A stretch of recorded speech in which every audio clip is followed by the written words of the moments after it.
জানিসিনে রায়পুরি রহমতুল্লাহি আলাইহি আল্লাহর কত বড় এক ওলি আসলাম। আমি একবার করিমগঞ্জ এক ওয়াজে আসলাম,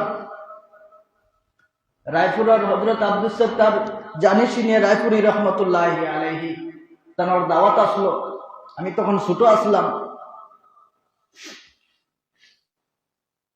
এই সময় চূড়ান্ত করা আসলো, চূড়ান্ত করা, মেঘ নাই, দীর্ঘ কয়েক মাস থেকে মেঘ নাই, জমিন ফাটা দিলাইছে, জমিনও কোনো যা ফল ফুইটন না। মানুষে ক্ষেত কৃষি করত, মানুষে বিশ্রা বাউস করত, কিন্তু কোনো উপায় নাই, ফানি নাই, ফুরকির ফানি পর্যন্ত শুকাইয়া দাঁড় গিয়া এমন পরিস্থিতি দেখা দিছে। ওয়াজের সময় রাত ৮-৯টার সময় হয়েছে, কোনো মেঘর কোনো কল্পনাও নাই। হযরত রায়পুরি রহমতুল্লাহি আলাইহির সময় আইছে ওয়াজর, তাই মানুষের দড়ি দড়ি ওয়াজ স্টেজ লইয়া আইছে। আমার চকুর দেখা ঘটনা, হাজারো মানুষ লইয়া বাচ্চাইরা হুজুরের দোয়া শুনতা, জিকির শুনতা।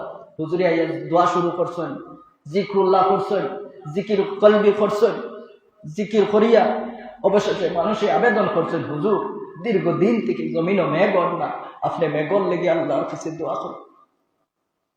আমিও মহফিলে বয়ান, হুজুরে হাত উঠাইছেন, চারিদিকে খান্দনের রুহুল পড়ছে, আর হুজুরে আল্লাহর কাছে কান্দিকরা। দোয়ার মধ্যবর্তী সময়ে দেখতে পাই পিছন দিকে পশ্চিমের দিকে ডাক শুরু হয়েছে আসমানো, সুবহানাল্লাহি ওয়া বিহামদিহি।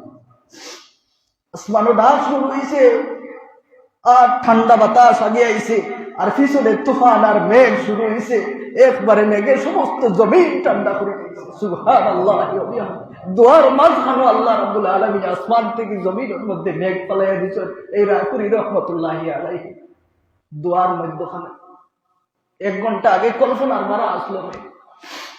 এরপরে কান্দে দড়ি দড়ি আরেক বাড়িতে নেওয়া হয়েছে, সমস্ত জমিন ঠান্ডা। কত মানুষ আসলো এই সময়, সব মানুষ বিজি ছিল, কিন্তু বাদে শরীরও বোঝা গেছে না যে বিচ্ছে করিয়া।